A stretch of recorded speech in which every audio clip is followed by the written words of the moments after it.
Assalamualaikum warahmatullahi wabarakatuh. Semoga kabar teman-teman semua selalu dalam kondisi sehat dan diberkahi oleh Allah Subhanahu wa taala.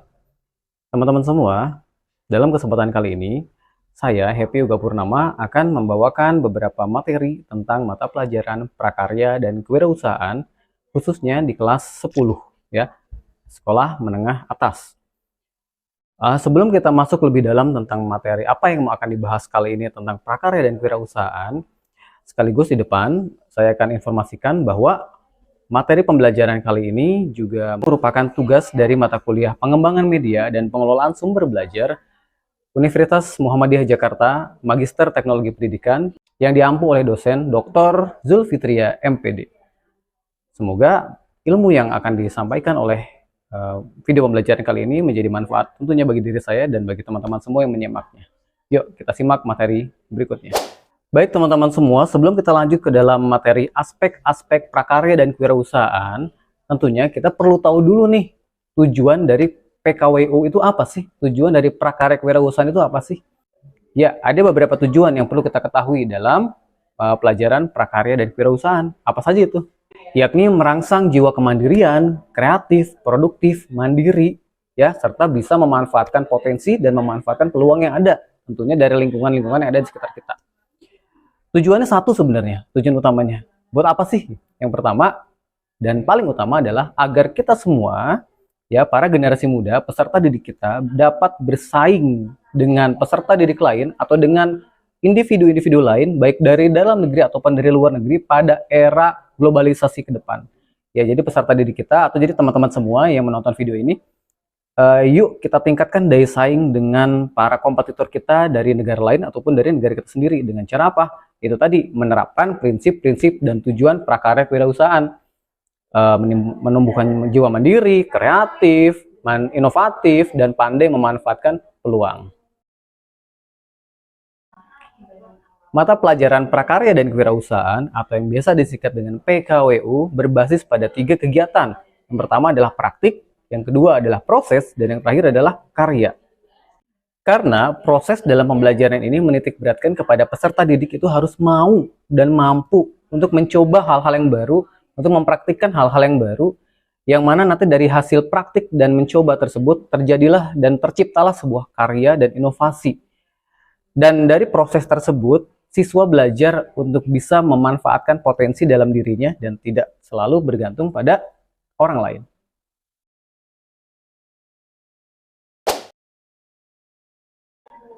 Kali ini kita masuk ke dalam materi utama pembelajaran di hari ini, yakni kita akan mengenal aspek-aspek kewirausahaan. Apa saja sih aspek-aspek dalam kewirausahaan, khususnya dalam mata pelajaran prakarya dan kewirausahaan. Dapat teman-teman lihat, ada 4 aspek prakarya dan kewirausahaan. Dari 4 ini kita bahas satu-satu nih. Yang pertama adalah kerajinan, yang kedua ada budidaya, yang ketiga ada pengolahan, yang keempat ada rekayasa. Setelah ini kita akan bahas lebih lanjut tentang pengertian dari masing-masing aspek prakarya dan kewirausahaan yang sudah saya sebutkan tadi. Aspek yang pertama adalah kerajinan, yang mana dalam aspek kerajinan peserta didik diminta untuk mengelola, diminta untuk membuat sebuah karya yang tentunya bernilai guna dan karya yang tentunya bernilai seni dan bernilai estetis dari bahan yang memang sudah tidak bernilai secara nilai guna dan nilai estetis menjadi bahan yang lebih bernilai baik secara nilai guna, nilai estetika maupun diharapkan dia juga memiliki nilai guna secara ekonomi, memiliki nilai ekonomis. Nah, nanti dalam prakteknya bisa dimanfaatkan dari barang-barang yang memang sudah tidak bernilai seperti barang bekas atau barang-barang yang sudah tidak terpakai dan disesuaikan oleh potensi daerah masing-masing. Contoh misalnya, jika di daerah kita banyak pabrik-pabrik garment atau pabrik-pabrik tekstil, kita bisa manfaatkan bahan-bahan bekas industri tekstil, ya, itu masuknya ke dalam materi memanfaatkan karya dari limbah tekstil yang berbentuk 2 dimensi, ya, contoh seperti itu. Yang kedua adalah budidaya. Budidaya ini menarik ya, karena budidaya kita akan berkaitan dan berhubungan dengan makhluk lain, bisa dengan tumbuhan, bisa dengan makhluk lain seperti hewan. Ya, budidaya adalah proses di mana kita membudidayakan atau di mana kita memperbanyak, ya, hewan ataupun tumbuhan. Contoh misalnya eh, kita akan belajar budidaya sayuran, contohnya kangkung. Nah, di sini kita akan belajar tentang bagaimana sih cara menanam, merawat, memanen sampai memanfaatkan kangkung untuk pangan ya, untuk kebutuhan pangan sehari-hari. Di sini siswa akan belajar mulai dari memilih benih yang baik, menyemai, merawat, sampai menghitung masa tumbuh dari semai sampai panen, sampai proses panen seperti apa, sampai pemanfaatan pasca panen seperti apa. Jadi dari hulu ke hilir diharapkan siswa belajar tentang proses budidaya. Begitu pula dengan budidaya yang lain, contoh budidaya ikan. Ya, siswa belajar tentang memilih jenis ikan yang mudah dibudidayakan di daerahnya sesuai dengan potensi perairan yang ada di daerahnya. Mulai juga dari memilih benih, memilih juga indukan mana yang akan bisa dipijah ya atau untuk bisa dikawinkan. Mulai juga dari proses pendederan, memisahkan antara ikan kecil sampai juga nanti merawat menjadi ikan remaja dan ikan dewasa. Sampai juga nanti ada proses menjual, bahkan hingga proses pasca panen, yaitu mengolah hasil budidaya menjadi panganan atau menjadi olahan lain yang sifatnya memiliki nilai jual. Aspek yang ketiga adalah pengolahan. Pengolahan juga menarik ya, karena di sini biasanya salah satu aspek yang disukai oleh anak-anak. Karena apa? Biasanya di sini anak-anak terlibat langsung dalam proses membuat sebuah produk dari bahan mentah menjadi bahan jadi yang siap untuk dikonsumsi atau siap untuk dipasarkan. Poinnya jadi ya, tadi poinnya adalah mengolah bahan mentah, diolah menjadi bahan jadi yang siap untuk dikonsumsi atau siap untuk dipasarkan. Contoh misalnya saat kita melakukan pengolahan keripik singkong.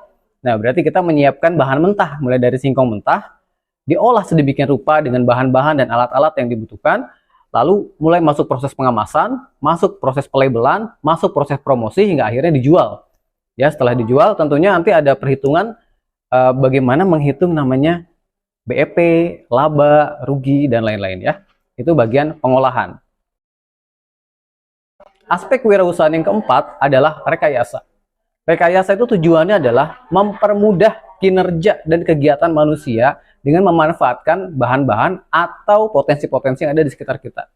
Ya, jadi rekayasa tidak perlu atau tidak mesti membuat hal yang baru, tapi kita membuat fungsi baru, membuat kegunaan yang baru dari bahan-bahan atau dari alat-alat yang sudah ada. Contohnya, seperti kita membuat alat pengolahan kompos ya, kompos tahu ya teman-teman ya. Alat pengolahan kompos baik kompos yang padat ataupun kompos cair, biasanya kita menggunakan atau biasanya kita membeli dari toko-toko tani. Nah, ini gimana caranya kita bisa membuat dengan ember bekas, dengan drum bekas, dan dengan hal-hal yang lain. Beberapa contoh dari aspek-aspek kewirausahaan yang sudah tadi kita bahas ya. Contoh-contoh yang ini ya. Nah, yang teman-teman lihat sekarang adalah contoh dari kerajinan. Dimana seperti teman-teman lihat di contoh adalah proses membuat ya, proses membuat sebuah karya. Kayaknya ini dari paper ya, karya dari kertas. Dari bahan-bahan kertas-kertas sisa, dibuat menjadi sebuah karya yang lebih bermakna, karya yang lebih bernilai guna, bahkan karya yang lebih bernilai ekonomis. Selain itu juga ada beberapa contoh yang lain seperti yang teman-teman lihat di atas. Nah, di sini adalah karya yang tadi di contoh saya sebutkan menggunakan limbah tekstil. Ya, jika di tempat kita banyak potensi limbah-limbah tekstil, kita bisa buat menjadi berbagai macam karya dan kerajinan yang lebih bernilai, baik dari sisi estetis maupun dari sisi ekonomis. Contohnya ada itu ya, sendal, ada dompet, ada pouch dan lain-lain. Lalu ada lagi nih, nah ini contoh juga kita membuat karya dari memanfaatkan potensi-potensi lingkungan. Ya, misalnya rumah kita dekat dengan perkebunan, ada daun-daun yang tidak terpakai. Contohnya di sini adalah pelepah pisang ya. Dari pelepah pisang dimanfaatkan menjadi barang-barang yang lebih berguna. Bisa menjadi pouch, bisa menjadi dompet, bisa menjadi sandal ya, dan dapat juga menjadi karya-karya lain yang lebih bernilai ekonomis, memiliki tingkat kesenian atau tingkat estetika yang tinggi, dan tentunya memiliki juga nilai guna yang bermanfaat.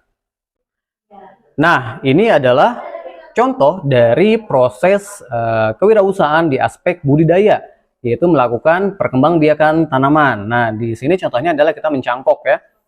yaitu memperbanyak metode perbanyakan tanaman dengan cara mencangkok.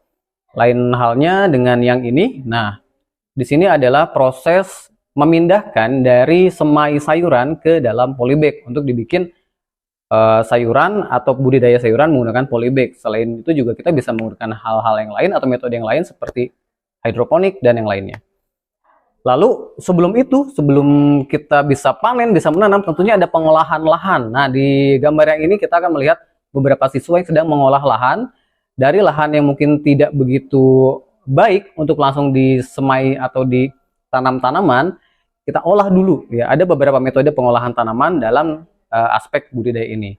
Dan semuanya dikerjakan oleh siswa. Agar apa? Agar siswa ikut merasakan proses pengolahan tanaman, mulai dari mengolah tanah, menanam, merawat, sampai nanti memanen dan mengelola hasil panen. Masuk ke aspek yang ketiga, yaitu pengolahan. Dalam kegiatan pengolahan, siswa ikut turut serta dan terlibat dari mulai awal pengolahan ya, sampai nanti di akhir, yaitu menjual hasil dari olahannya. Mulai dari belanja, mulai dari mencari bahan baku, mulai dari mengelola bahan baku, sampai nanti juga siswa akan memasarkan bahan baku tersebut yang sebelumnya tentunya dilabel dulu ya, biar siswa memiliki kebanggaan dan identitas atas karya pengolahannya. Lalu dijual, dipasarkan, yang tentunya sebelum dipasarkan akan dihitung dulu berapa biaya pemasarannya, berapa biaya dasarnya, dan berapa keuntungan yang akan didapatkan. Tentunya juga dengan memperhitungkan resiko-resiko yang ada. Ada beberapa barang unik dan kreatif yang dibuat oleh siswa dalam materi prakarya kewirausahaan aspek rekayasa. Salah satunya adalah membuat vacuum cleaner dari barang bekas seperti botol air mineral ya. Ada juga yang bikin alat pengiris bawang nggak otomatis ya, tapi lebih cepat dibandingkan menggunakan pisau ya, dari kaleng atau dari silet. Ada juga yang tadi membuat alat composting ya, baik untuk kompos padat ataupun kompos cair. Dan masih banyak lagi hal-hal yang bisa dilakukan dalam aspek rekayasa, tentunya dengan berdasar pada asas kegunaan dari barang tersebut ya, dan memanfaatkan barang bekas dan juga dengan modal yang tidak terlalu banyak tapi memiliki nilai guna yang sangat banyak. Ya, mungkin itu ya yang kita bahas di pertemuan pertama, yaitu tentang aspek-aspek prakarya kewirausahaan. Ada 4 tadi, apa saja coba? Oke, yang pertama adalah kerajinan. Yang kedua ada aspek apa? Ya, budidaya. Yang ketiga apa? Pengolahan. Good. Yang keempat ada rekayasa. Ya, insya Allah dari keempat aspek-aspek tersebut, kalau kita mengikutinya dengan baik, akan menjadi bekal dan modal kita untuk nantinya terjun ke masyarakat. Karena ya, di masyarakat nanti keterampilan kita akan menjadi sebuah modal yang berharga agar kita bisa diterima di lingkungan masyarakat dan kita bisa bermanfaat bagi lingkungan kita. Karena ingatlah bahwa hasil tidak akan mengkhianati namanya proses, dan tidak ada satu proses apapun yang tidak dinilai dan tidak dihitung oleh Allah. Maka dari itu, yuk utamakan proses, walaupun di akhir kita belum berhasil, selama prosesnya betul tidak akan pernah rugi. Oke, sekian dari saya, Happy Yoga Purnama. Sampai ketemu di lain kesempatan. Semoga apa yang kita bahas kali ini mendatangkan manfaat bagi kita semua. Assalamualaikum warahmatullahi wabarakatuh.